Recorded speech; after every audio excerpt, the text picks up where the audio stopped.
আপনি কি এমন একটি কারাগারের কথা শুনেছেন যেখানে বন্দীদের মানবাধিকার বলতে কিছু নেই, যেখানে প্রবেশ করা মানেই বন্দী জীবনের চরম কঠোরতা? আজ আমরা জানব এমনই এক ভয়ঙ্কর কারাগারের গল্প যা বিশ্বের অন্যতম কঠোর কারাগার হিসেবে পরিচিত। এর নাম সিকট। এটি এল সালভাদোরের একটি বিশেষ নিরাপত্তা বেষ্টিত কারাগার, যা নির্মিত হয়েছে দেশটির সবচেয়ে ভয়ঙ্কর অপরাধীদের জন্য। সিকট শুধু একটি কারাগার নয়, এটি অপরাধীদের জন্য এক নিষ্ঠুর দুনিয়া। এখানে একবার ঢুকলে ফিরে আসার সম্ভাবনা খুবই কম। আজকের ভিডিওতে আমরা জানব সিকট কারাগারের নির্মাণ, এর ভয়ঙ্কর নিরাপত্তা ব্যবস্থা, বন্দীদের জীবনযাত্রা এবং কিভাবে এটি এল সালভাদোরের অপরাধ নির্মূলে ভূমিকা রাখছে। 2023 সালের ফেব্রুয়ারিতে এল সালভাদোরের প্রেসিডেন্ট নায়েব বুকলে এই কারাগারটি উদ্বোধন করেন। এটি মূলত তৈরি করা হয়েছিল দেশের MS-13 এবং বেরিও 18 নামক কুখ্যাত গ্যাং সদস্যদের জন্য, যারা এল সালভাদোরকে সহিংসতার কেন্দ্রবিন্দুতে পরিণত করেছিল। কারাগারের প্রধান বৈশিষ্ট্য হচ্ছে এখানে 40,000 বন্দী ধারণ করে, যা এটিকে বিশ্বের সবচেয়ে বড় কারাগারগুলোর একটি বানিয়েছে। 160 একর জমির উপর তৈরি এই কারাগারটি পুরোপুরি স্বয়ংসম্পূর্ণ এবং বাইরের পৃথিবী থেকে একেবারে বিচ্ছিন্ন। মাত্র 7 মাসে তৈরি করা হয়েছে, যা প্রমাণ করে এল সালভাদোর কতটা দ্রুত এই প্রকল্প বাস্তবায়ন করেছে। এটি মেগা প্রিজন নামেও পরিচিত, কারণ এর আকার ও নিরাপত্তা ব্যবস্থা অন্য যে কোনো কারাগারের চেয়ে বেশি কঠোর। সিকটকে বিশ্বের অন্যতম নিরাপদ কারাগার বলা হয়, কারণ এখানে বন্দীদের পালানোর কোনো সুযোগ নেই। 11 মিটার উঁচু কংক্রিটের প্রাচীর পুরো কারাগারটিকে ঘিরে রেখেছে। 24 ঘন্টা নজরদারি করতে 600টি CCTV ক্যামেরা স্থাপন করা হয়েছে।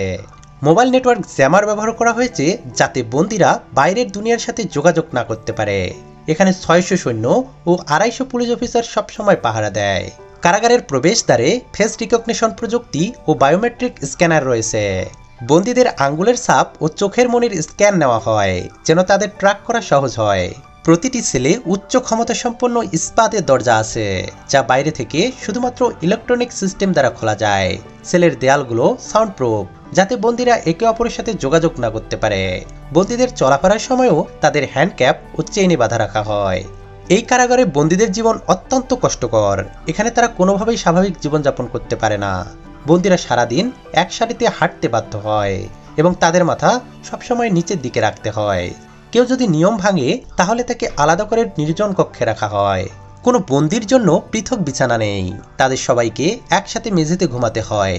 বন্দীদের খাবারের পরিমাণ খুবই সীমিত, প্রতিদিন মাত্র 2 বার অল্প পরিমাণে খাবার দেওয়া হয়।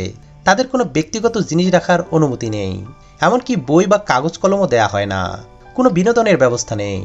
সাধারণত অন্যান্য কারাগারে বন্দীদের জন্য কিছু বিনোদনের ব্যবস্থা থাকে, কিন্তু সিকটে বন্দীদের জন্য টিভি, রেডিও, জিম বা খেলার মাঠের ব্যবস্থা নেই। বন্দীরা কোনোভাবে বাইরের জগতের খবরও জানতে পারে না। এল সালভাদোর একসময় বিশ্বের অন্যতম সহিংস দেশ ছিল। এখানে প্রতিদিন বহু খুন-খারাপি, অপহরণ ও চাঁদাবাজির ঘটনা ঘটত, কিন্তু নায়েব বুকলের কঠোর পদক্ষেপের কারণে মাত্র কয়েক বছরে এল সালভাদোর অপরাধমুক্ত হতে শুরু করেছে।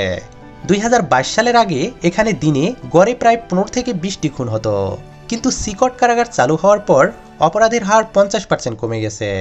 এখন এল সালভাদোর লাতিন আমেরিকার অন্যতম নিরাপদ দেশ হিসেবে পরিচিত। সিকট জেলখানা যতই শক্তিশালী হোক না কেন, এটি নিয়ে বিতর্কও রয়েছে। অনেক মানবাধিকার সংস্থা বলেছে যে এখানে বন্দীদের সাথে নিষ্ঠুর ব্যবহার করা হয়। বন্দীদের মৌলিক অধিকার নেই, তাদের পরিবারের সাথে দেখা করতে দেওয়া হয় না। এখানে অনেক মানুষকে সন্দেহের ভিত্তিতে গ্রেপ্তার করা হয়েছে এবং তাদের বিরুদ্ধে ন্যায় বিচারের কোনো সুযোগ নেই। অনেক বন্দী প্রায় অনাহারে থাকে এবং চিকিৎসার সুযোগও সীমিত। তবে প্রেসিডেন্ট বুকলের যুক্তি হলো, গ্যাং সদস্যদের প্রতি মানবিকতা দেখানো উচিত নয়, কারণ তারা সাধারণ মানুষের জীবনকে নরক বানিয়েছে। সিকট শুধু একটি কারাগার নয়, এটি অপরাধীদের জন্য এক নিষ্ঠুর শাস্তির কেন্দ্র। এটি প্রমাণ করেছে যে কঠোর পদক্ষেপ নিলে অপরাধ কমানো সম্ভব। আপনার কি মনে হয়, এমন কঠোর ব্যবস্থা আমাদের দেশেও নেওয়া উচিত? কমেন্টে জানাতে ভুলবেন না। আর এই ধরনের আরও চমকপ্রদ ও তথ্যবহুল ভিডিও পেতে মিস্ট্রিয়াস নিউজ বাংলা চ্যানেলটি সাবস্ক্রাইব করুন এবং লাইক ও শেয়ার করুন। দেখা হবে পরবর্তী ভিডিওতে। ধন্যবাদ।